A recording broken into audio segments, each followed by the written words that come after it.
तो welcome back friends, बहुत बहुत स्वागत है एक बार फिर से आपका अपने चैनल पर। तो आज की इस वीडियो में हम डिस्कस करेंगे ओम के नियम को। मैं आपको बताऊंगा कि ओम के नियम से किस तरह से क्वेश्चंस पूछे जा रहे हैं, क्योंकि ओम के नियम से देखिए 17 जो तारीख का एग्ज़ाम हुआ था वहाँ भी एक शिफ्ट में एग्ज़ाम में क्वेश्चन पूछा गया था, और जो 18 अगस्त का जो एग्ज़ाम हुए हैं यहाँ पर भी एक शिफ्ट में जो ओम का नियम है यहाँ से क्वेश्चन पूछा गया है। तो किस तरह से क्वेश्चन पूछे जा सकते हैं, क्योंकि आगे भी क्वेश्चन जो है जरूर पूछे जाएंगे ओम के नियम से, तो इसलिए जिसका भी एग्ज़ाम जो है बाद में होने वाला है तो बिना ओम के नियम को पढ़े मत जाना। तो इस वीडियो में मैं आपको बताऊंगा ओम का नियम, साथ ही साथ उससे कैसे और कौन से क्वेश्चंस बन सकते हैं। तो चलिए करते हैं शुरू। सबसे पहले मैं आपको नियम बताता हूँ, फिर इससे कैसे कैसे क्वेश्चंस बन सकते हैं वो मैं आपको बताऊंगा। तो चलिए ओम का नियम लिखते हैं। तो देखिए ये नियम क्या होता है। इस नियम के अनुसार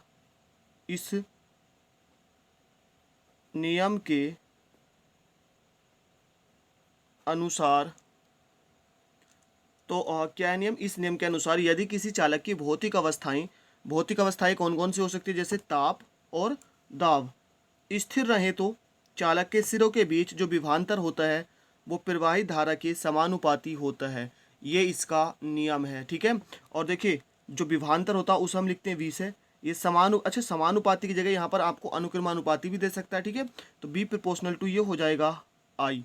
और ये निशान हटाने के लिए हम लगाते हैं एक कांस्टेंट, और कांस्टेंट यहाँ पर होता है आर आई, ठीक है। तो v बराबर आर आई ये सूत्र हो जाता है। यहाँ आप इसको r की फॉर्म में लिखेंगे तो r बराबर क्या हो जाएगा, आप इसको जैसे चाहे वैसे लिख सकते हैं। आप इसको लिख सकते हैं r बराबर v अपॉन आई, ठीक है।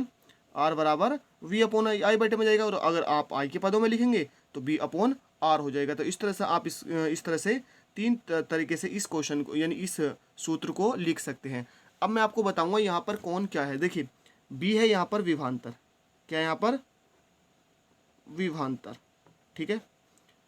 आई है यहाँ पर प्रवाहित धारा, या आप कह सकते हैं विद्युत धारा, ठीक है। और यहाँ पर जो आर बचा, आर यहाँ पर हमने यूज किया एज ए कांस्टेंट, ठीक है। यानी ये क्या है, नियतांक। क्या है ये, नियतांक। लेकिन आर होता है चालक का, ध्यान रखना है, चालक का प्रतिरोध। क्या होता है, प्रतिरोध। अब यहाँ से आपसे इन तीनों से भी क्वेश्चन पूछा जा सकता है। वो क्वेश्चन क्या पूछा जाएगा कि जो विभवांतर होता है इसका मात्रक क्या होता है। तो ध्यान रखना है, इसका मात्रक मैं इसके आगे लिख देता हूँ। इसका मात्रक होता है वोल्ट, और जिसे काय से दर्शाते हैं, वी से दर्शाते हैं। विद्युत धारा का मात्रक होता है एम्पियर। क्या होता है, एम्पियर।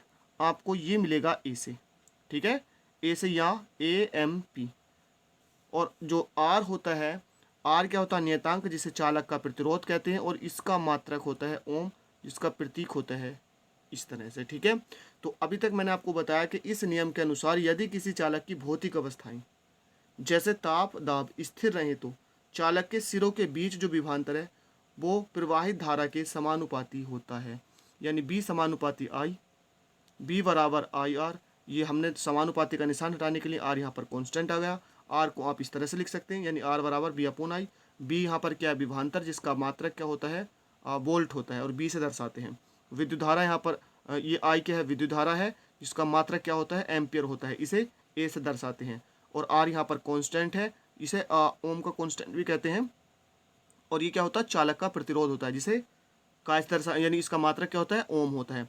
अब यहाँ से जो और क्वेश्चन बन सकते हैं, क्वेश्चन आपसे ये पूछेगा कि जो ओम का नियम है वो किस किस के बीच संबंध स्थापित करता है, यानी किस किस के बीच संबंध स्थापित करता है। तो ध्यान रख लेना, अगर आपसे संबंध के बारे में पूछेगा, अगर आपसे संबंध के बारे में पूछेगा तो आपको ध्यान रख लेना है विभवांतर और धारा के बीच, ठीक है। विभवांतर और धारा के बीच ये जो ओम का नियम है संबंध स्थापित करता है। अगर आपसे यहाँ से क्वेश्चन पूछेगा तो आपसे क्वेश्चन यहाँ से ये पूछेगा कि ओम का जो नियम होता है इसमें क्या स्थिर रहता है। तो ध्यान रख लेना, भौतिक अवस्थाएं यहाँ पर आपको मैक्सिमम ताप के लिए पूछेगा, ताप दाब या चालक की अवस्था, ठीक है, चालक की अवस्था, ये सारे कांस्टेंट रहते हैं, ठीक है। क्योंकि ताप दाब ये सारे भौतिक अवस्थाओं में आते हैं, और ये चालक की अवस्था। तो भौतिक अवस्थाएं ये हो गई, ताप दाब ये क्या है, यहाँ पर रहते हैं कांस्टेंट रहते हैं, यानी कि नियत रहते हैं। ध्यान रख लेना, आपको मैक्सिमम ताप के लिए पूछेगा कि जो ओम का नियम है इसके लिए क्या कांस्टेंट रहता है, क्या नियत रहता है। तो ताप यहाँ पर क्या रहता है, नियत रहता है, ठीक है। इनके मात्रक मैंने आपको बता दिया है। तो फ्रेंड्स ओम का नियम आप इतना पढ़ लीजिए, न्यूमेरिकल आप न्यूमेरिकल यहाँ से पूछा जा सकता है। न्यूमेरिकल पूछेगा तो आपको क्या देगा, देखिए कोई सी दो वैल्यू दे देगा और तीसरी वैल्यू आपसे पूछ लेगा। तो अगर आपको मान लीजिए विद्युत धारा और जो है प्रतिरोध आपको दिया है तो आप बी का मान निकाल लेंगे यहाँ से, और अगर आपको प्रतिरोध निकालना है तो आप इस सूत्र से निकाल लेंगे, और अगर आपको आई की वैल्यू फाइंड करनी है तो आप आर को पक्षांतर करेंगे, ये बी अपॉन आर हो जाएगा। तो इस तरह से आपको दो वैल्यू देगा, तीसरी वैल्यू आपसे पूछेगा, तो आप इन नियम की हेल्प से निकाल सकते हैं। तो फ्रेंड्स आई होप आपको ये नियम समझ में आया होगा। इसको लाइक कीजिए, दोस्तों के साथ शेयर कीजिए। थैंक यू फॉर वॉचिंग, मिलते हैं नेक्स्ट वीडियो में।